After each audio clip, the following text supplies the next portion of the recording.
Well, hey everybody. I wanted to share something with you, a mechanical uh, issue that's been on my mind for nearly 30 years now. This is an old John Deere B 1942 model tractor that belonged to my uncle James Lake Nicholson. It serviced the farm on the other side of our farm that John, my brother, now owns and operates.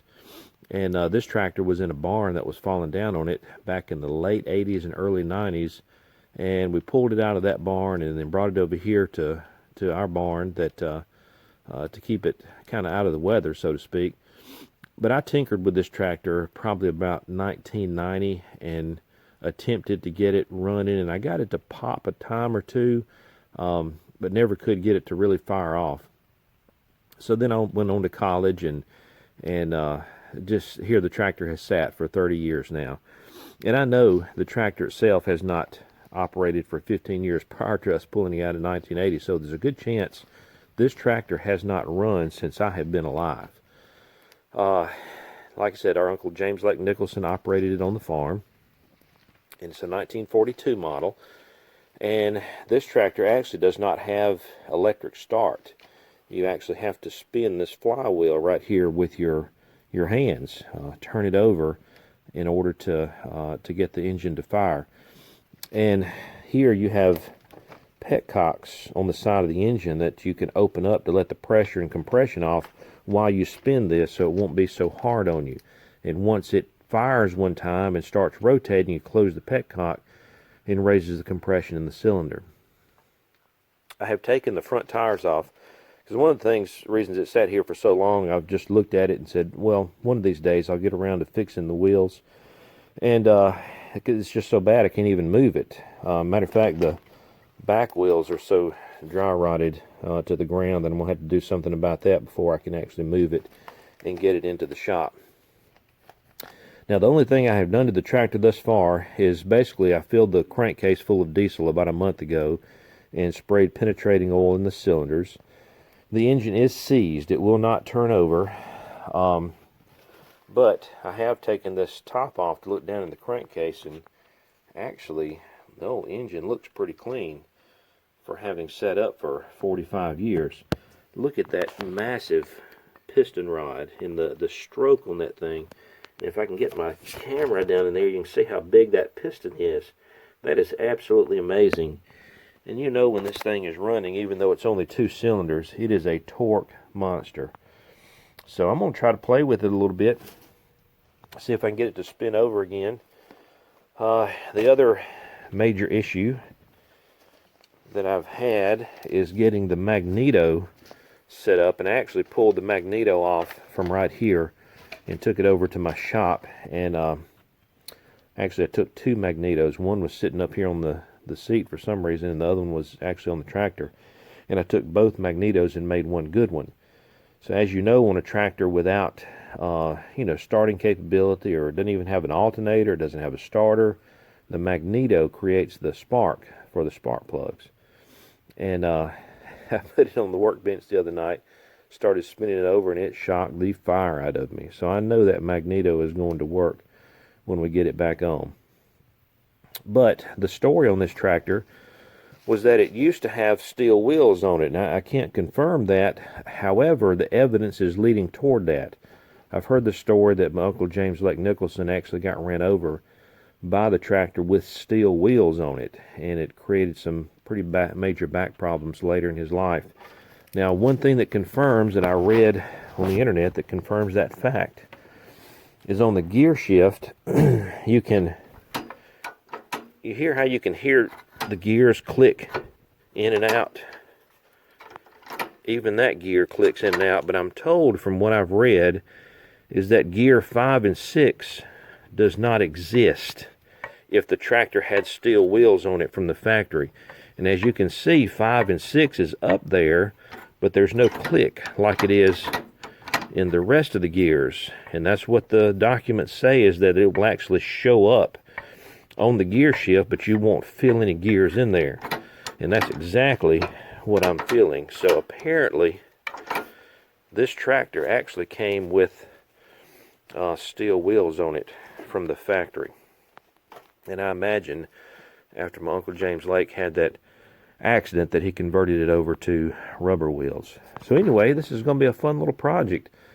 It's not something I'm going to be in a hurry with. I'm just going to tinker here and there and order parts here and there, get the tires fixed. As a matter of fact, I've posted some pictures of the wheels that I've been working on, and I actually had to recreate the steel wheels on this thing, and you'll see a picture of that.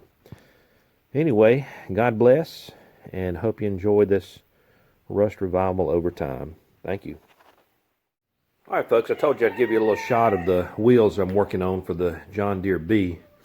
These wheels were in terrible shape. They'd been sitting in the dirt for 30 years, at least flat, and the bottoms of them were in bad shape. As a matter of fact, here's one of the tires that came off of it. You know, it's supposed to be round, but that's where it has sat for 35, 40, 45 years on that flat tire. So these things were rusted so bad. Matter of fact, here's a little shot of what the ring looked like. That's where it was sitting in the dirt. And there are little pinholes. See those little pinholes all the way around? And I just knew that wasn't going to work. So I had to sacrifice a few old wheels that I had laying around in the junk pile. And one of the wheels I was able to actually cut a few pieces of the rim off and weld into place. The other one, I had to cut the whole ring off of that wheel and put onto this other one. This is the one I was able to piece, but this one I had to actually weld that whole bead around that whole thing, as well as add a new hole for the tube to come out. So the reason I went to so much effort on these wheels, like I said, it's a 1942 model, and you cannot buy these wheels. You cannot go to Amazon and buy a wheel for a 42 John Deere B. The newer wheels that replace it are actually wider. They're a little bit different. The tricycle front end, the tire may scrape a little bit. So you're taking a lot of chances. And if you think about what was going on in 1942, that was World War II. And a lot of the metal production went to wartime efforts. And it is my thought, because there's only a span there of about 5 years where the metal in these things was kind of thin, as well as the width was only 4 inches. So I can't confirm this, but I'm thinking during wartime effort, they cut down on the metal in this as much as possible to give as much as they could to the wartime effort, but still make tractors to produce food here at home. So that's just my thought. I can't confirm that, but it's awfully funny that for a span of about 1940 to 45, 6, there's a certain set of wheels that were only for those particular tractors. And anyway, there's a little shot of what's going on here. Oh, and this device here, I may break my teeth out of my head in just a minute. But I just welded these 2 studs on that long pipe to take over there and see if I could unfreeze the engine. Maybe I'll get some video of that happening. Thank you. So I'm back here at the John Deere B, and I made this device, this long bar with 2 bolts on it to give me enough leverage to stick in this flywheel right here and try to break this engine free. It's been sitting here for 30 years in this spot, 15 years in another spot, and hasn't cranked in 45 years. The engine is seized, so I'm going to try to put enough leverage on this to see if I can get it unseized, and either we're going to unlock the engine or I'm going to bust my teeth out. So either way, it's going to be a great video. So let's see what will happen. And I made this pole long enough so that I could get out here and really get some good pressure on it. So, oh my goodness, look at that. Look at that. The engine is turning. Awesome. Wow. It's actually feeling kind of free. It kind of wants to stop right there for some reason.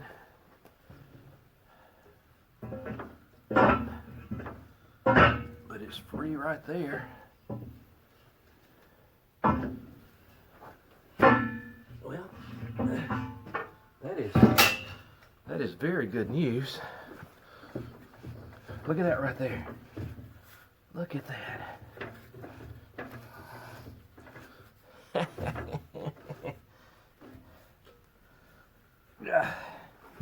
Got it stuck again.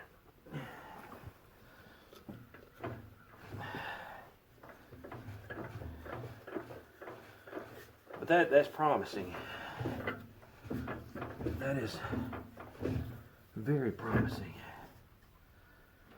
It wants to. I wonder if we've got a valve stuck or something. We'll pull the spark plugs out. I did put penetrating oil in the cylinder, so it's possible that it's hydrolocking against that fluid. So let's see what happens.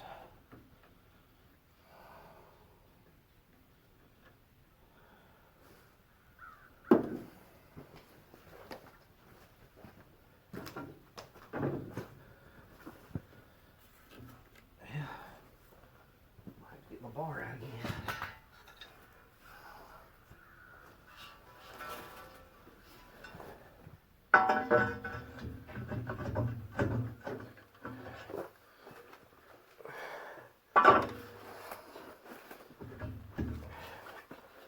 It's almost like it doesn't want to go past a certain point.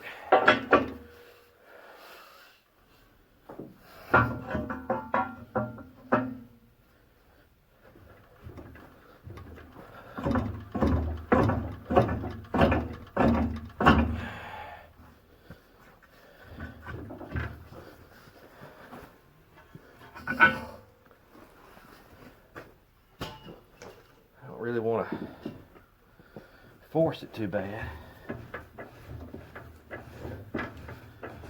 I can actually hear compression. Alright, I'm going to pause the video a minute because you're starting to hear me breathe hard. That's good news though. That's great news for this revival. Well, the old B is loose as a goose. I got the cylinder to unstick. Excuse me, I've got briars all over me. But you can see how the engine inside turns. Now that number two piston rather, had a dry spot right there in the very top of it. So I anticipate there was probably a little dry, rusty spot, maybe some water got down in the cylinder, but I've coated it good with penetrating oil. The other cylinder, the number one, which is right back there, it was loose as a goose from the beginning. But look at the shape of that cylinder wall once I get that down. Look how nice and shiny that is. This is going to be a running tractor. You can tell a little rust deposit down in the bottom of that piston that's probably breaking free. But I couldn't be any more excited about the progress of the old B. This might be where it sits for a little while, because I got a few other projects I'm working on. But I just wanted to see if there was a glimmer of hope in this old dude, and I do believe it is. This is going to be a runner. As a matter of fact, I'm feeling good compression out of cylinder number one. And if I at least have one cylinder with compression, I know I can make something pop. But anyway, thanks for watching.